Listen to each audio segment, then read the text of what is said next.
اعوذ باللہ من الشیطان الرجیم بسم اللہ الرحمن الرحیم۔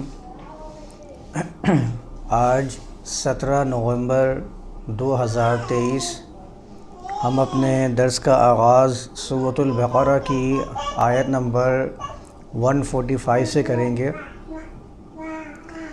پچھلی کلاس میں آیت نمبر 144 کے حوالے سے ہم نے یہ بس سمجھ لیا تھا کہ اللہ نے جب فرمایا قد نرى تقلب وجهك في السماء، تو اس میں وجہ کا کیا معنی ہے، تقلب کسے کہتے ہیں، اور السماء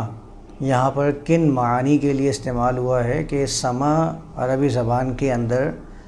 ہر اونچی چیز کو کہتے ہیں اپنی نچلی چیز کی نسبت سے، یعنی جو نچلا حصہ ہے کسی اوپر کا وہ ارض کہلاتا ہے، اور نیچے کی نسبت سے جو اوپر کا حصہ ہے اس کو عربی زبان میں سما کہتے ہیں۔ تو اس کو اچھی طرح سمجھنے کی ضرورت ہے کہ سما یہاں پر السما کے لفظ آئے ہیں، تو ہر جگہ سما کا مطلب آسمان کرنا یہ عربی زبان کے اعتبار سے بھی درست نہیں، اور قرآن کے اندر بھی اس کا استعمال مختلف طریقے سے ہی کیا گیا ہے۔ تو اللہ نے جب فرمایا کہ ہم نے رسول سے مخاطب ہو کر کہ ہم نے آپ کے مقصد کی کوشش کو، مقصد کے منزل کے حصول کی جد و جہد کو ہم دیکھ رہے ہیں سما میں، یعنی سما کے بارے میں، یعنی قرآن کے کلام الہی کے بارے میں۔ تو اس کے بعد فرمایا تھا فَلَنُوَلِّيَنَّكَ قِبْلَةً تَرْضَاهَا، تو ہم ضرور بالضرور، ظاہر کوششوں کا جو پھل ہے وہ تو ملنا ہے، وہ کوشش کوئی بھی کرے کوششوں کا پھل سامنے آتا ہی ہے۔ میں کئی دفعہ اس کی مثال بیان کر چکا ہوں۔ درخت لگانے والا، بیج بونے والا کوئی بھی شخص ہو، اگر وہ نگہداشت کرے گا اللہ کے قانون کے مطابق، اس کی دیکھ بھال کرے گا، تو وہ تناور درخت کی صورت میں سامنے آئے گا۔ تو اللہ نے یہی بات کہی فَلَنُوَلِّيَنَّكَ قِبْلَةً تَرْضَاهَا، ہم تمہیں ضرور بالضرور ایک قبلے کا والی بنا دیں گے اور تم بھی اس سے راضی ہو۔ پھر آگے فَوَلِّ وَجْهَكَ شَطْرَ الْمَسْجِدِ الْحَرَامِ، مسجد حرام میں نے بتایا تھا کہ ریڈ زون مسجد حرام ہے۔ ہر ملک کے اندر ہر تنظیم کے کچھ ہیڈ کوارٹرز ہوتے ہیں، ریڈ زونز ہوتے ہیں، وہاں پر چیزوں کو بہت دیکھ بھال کے معاملات کو ٹیکل کیا جاتا ہے، اور دنیا بھر کے اندر جو کیپٹلز ہوتے ہیں کنٹریز کے، تو وہاں کی سیکیورٹی بالکل الگ ہوتی ہے، وہاں کے معاملات عام شہروں کے مقابلے میں بالکل مختلف ہوتے ہیں۔ تو مسجد حرام یہی ہے کہ جہاں سے اللہ کے قانون کے لیے کوششیں کی جائیں،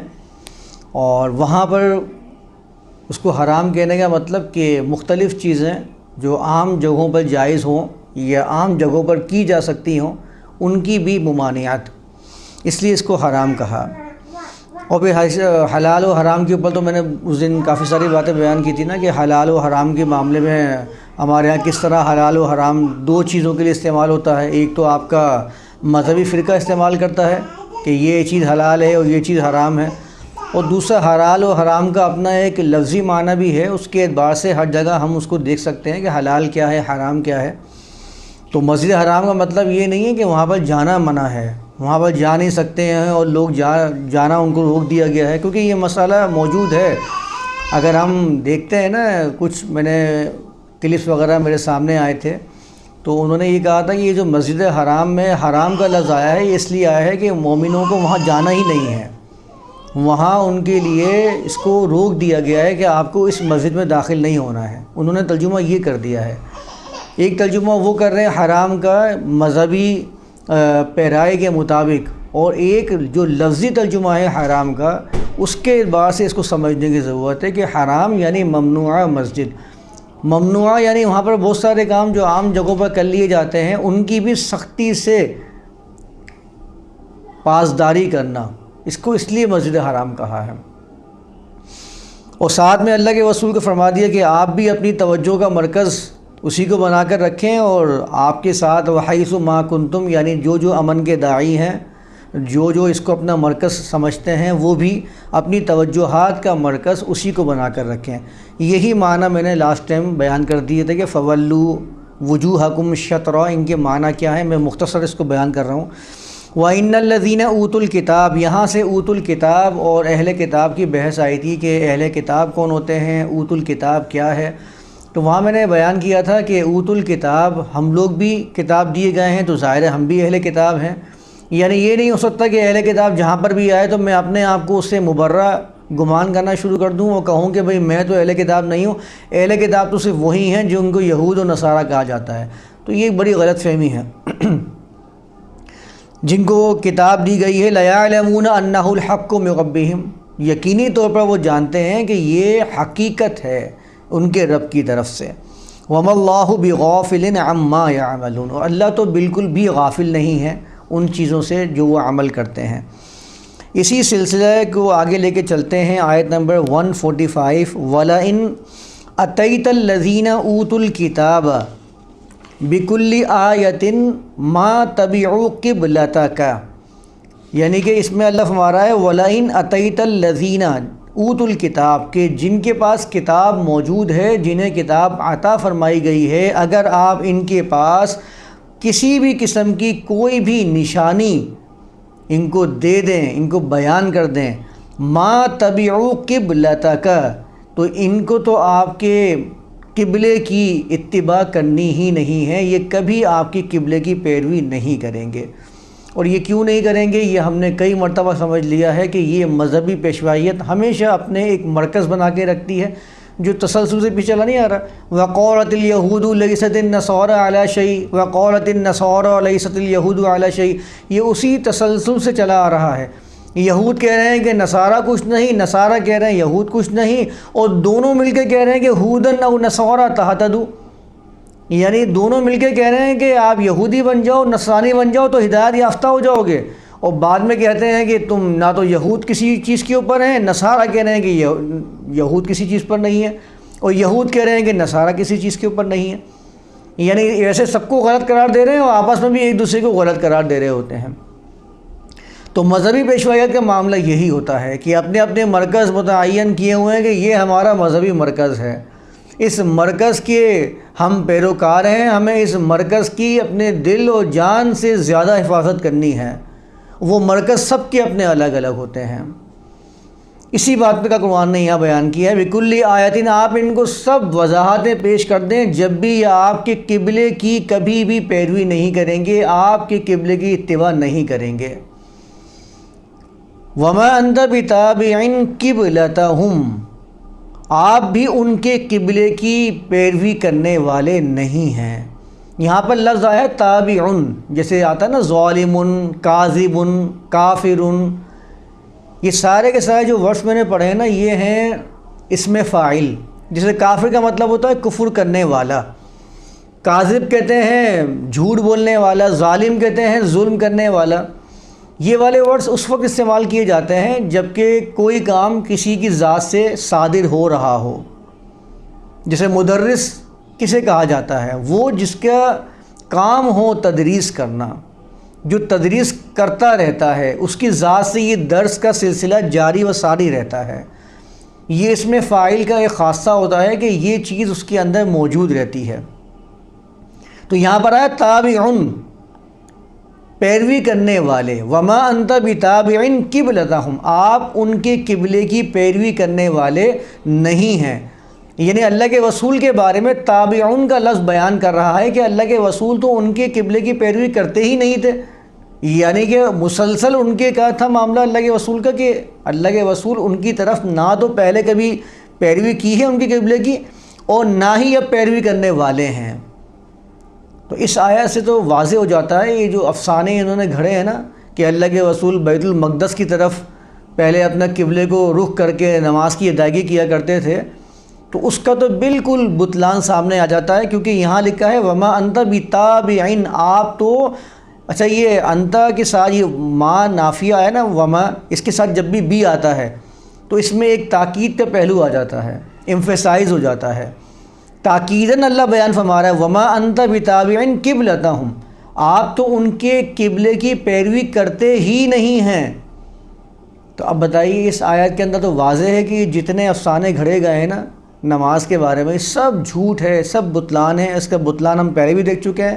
اور اس آیت کے اندر جو ٹکڑا آیا ہے وہ خود بیان کر رہا ہے کہ اللہ کے رسول تو خود ان کی قبلے کی پیروی کرنے والے نہیں تھے۔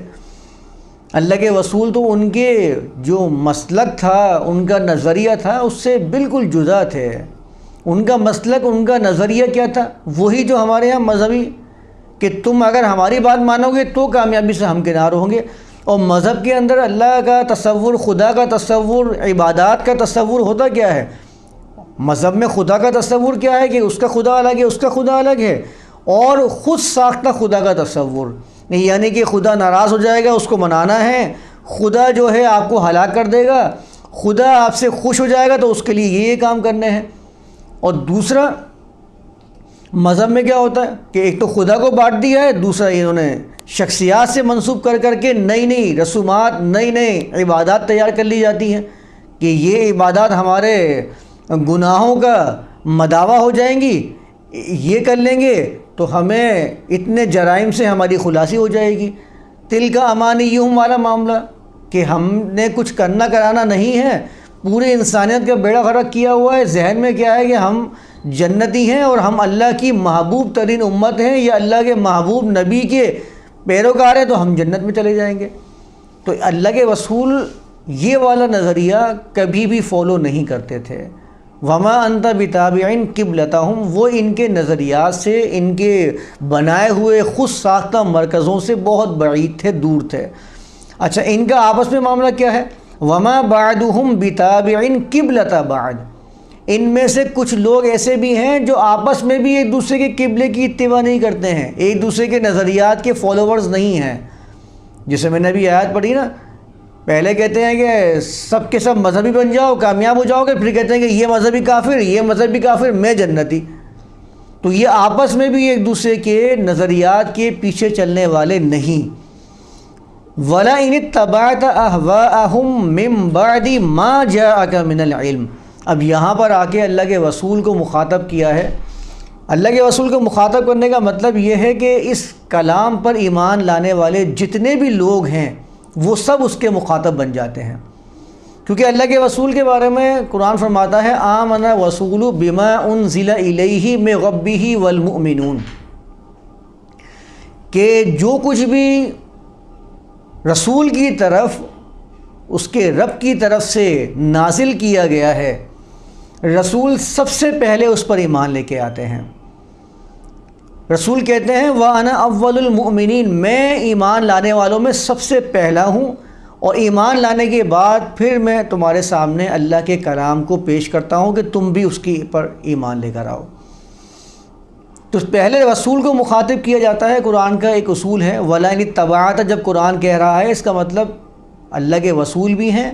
اور اللہ کے رسول کے وَمَنِ اتَّبَعَنِی جو فرمایا کہ جو میرے پیچھے پیچھے چلنے والے ہیں وہ بھی اس کے اندر شامل ہیں۔ وَلَئِنِ اتَّبَعْتَ أَهْوَاءَهُمْ مِنْ بَعْدِ مَا جَاءَكَ مِنَ الْعِلْمِ، یہ آپ کے پاس علم آ چکا ہے، اس علم آنے کے بعد بھی اگر آپ نے ان کی خواہشات کی پیروی کی، فالوئنگ کی، إِنَّكَ إِذًا لَمِنَ الظَّالِمِينَ، تو یقیناً آپ بھی اس صورت کے اندر ظالمین میں سے ہو جائیں گے۔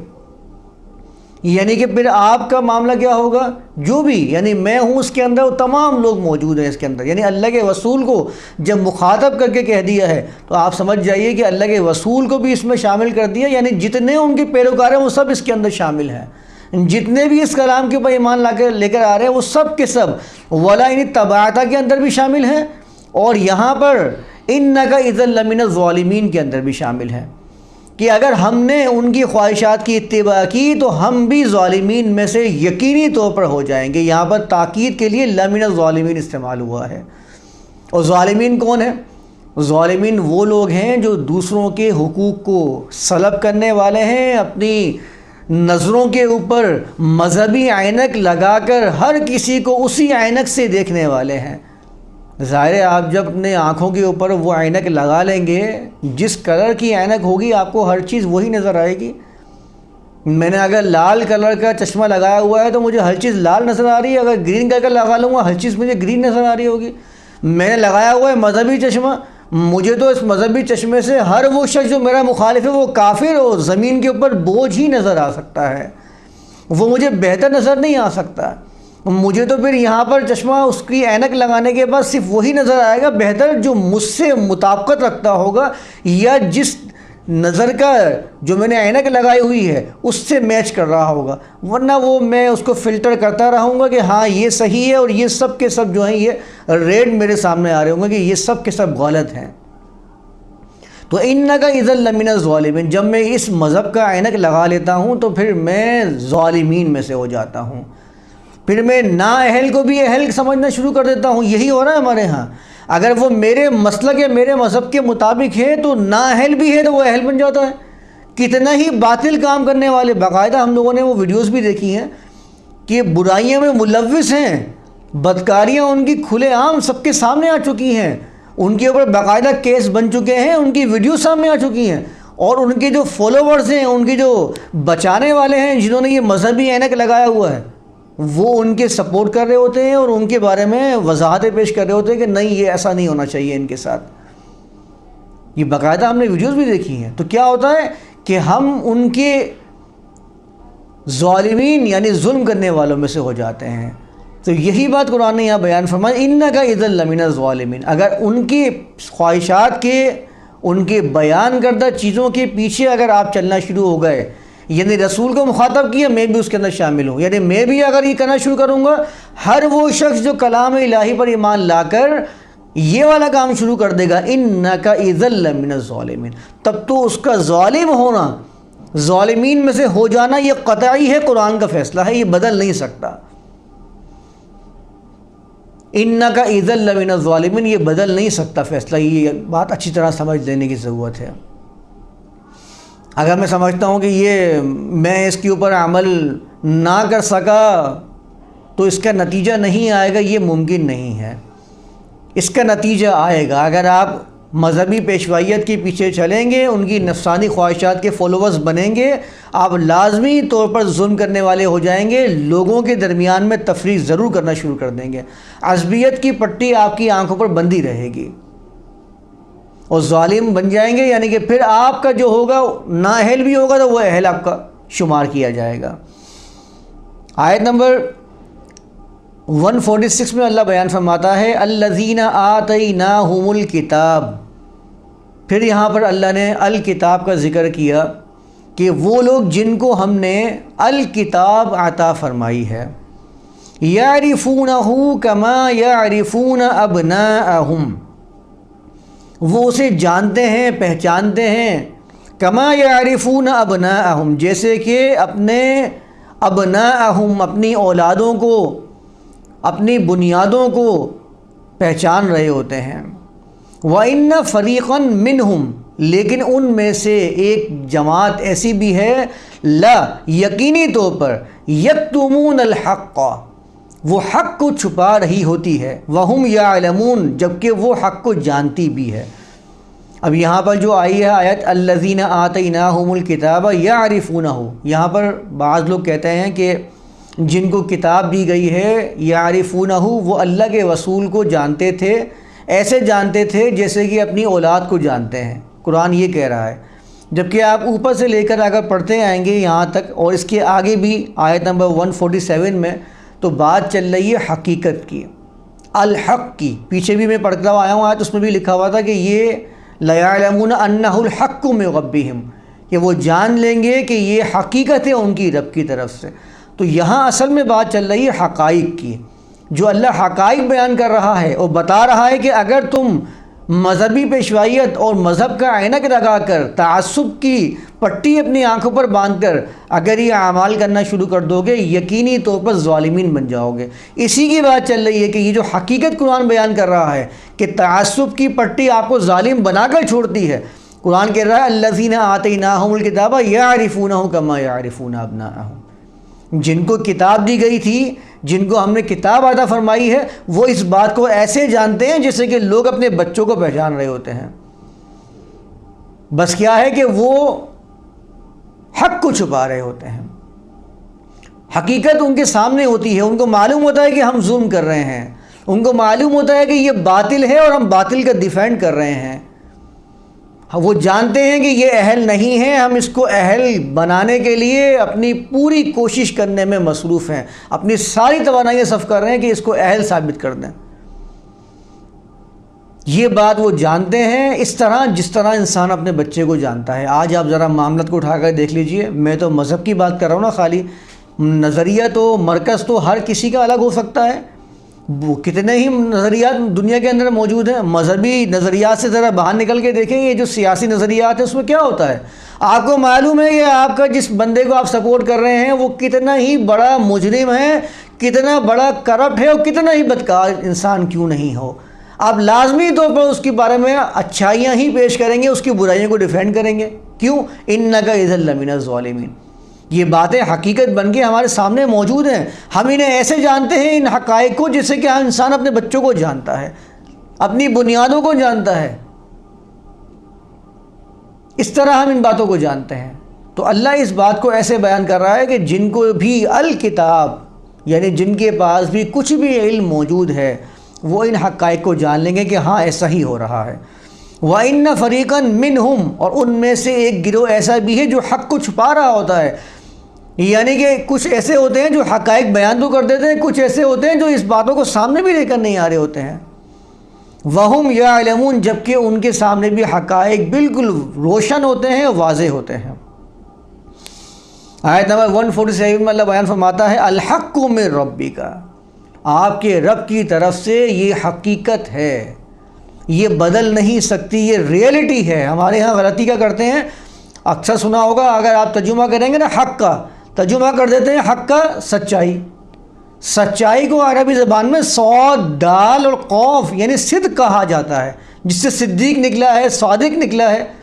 جب قرآن کہہ رہا ہے نا حقائق، حقیقت، اس کو کہتے ہیں ریئلٹی۔ وہ چیز جو آپ کے سامنے آ جائے، سچ ضروری نہیں کہ آپ کے سامنے آ جائے، جبکہ وہ سچ ہوتا ہے لیکن بعض اوقات چھپا ہوا ہوتا ہے۔ حقیقت میں اور صدق میں یہی فرق ہوتا ہے، حقیقت ہوتی تو سچائی ہی ہے لیکن لوگوں کے سامنے آ جاتی ہے، اس کو حقیقت کہہ دیتے ہیں، ورنہ جب تک وہ صحیح تھی اس کو آپ صدق کہہ سکتے ہیں کہ ہاں سچ ہے، اگرچہ وہ چھپی ہوئی ہو۔ تو الحق من ربک، حقیقت ہے یہ تمہارے رب کی طرف سے، فلا تکونن من الممترین، آپ اس میں بالکل بھی شک کرنے والے نہ بن جائیے گا۔ اس میں اللہ کے رسول کو خطاب کیا گیا ہے، فلا تکونن، یہ نبی سے خطاب کیا جا رہا ہے، لیکن اس میں ہر وہ شخص شامل ہے جو نبی کا امتی ہے اور نبی کے کلام کو، یعنی اللہ کے کلام جو انہوں نے پیش کیا ہے اس کو فالو کرنے والا ہے۔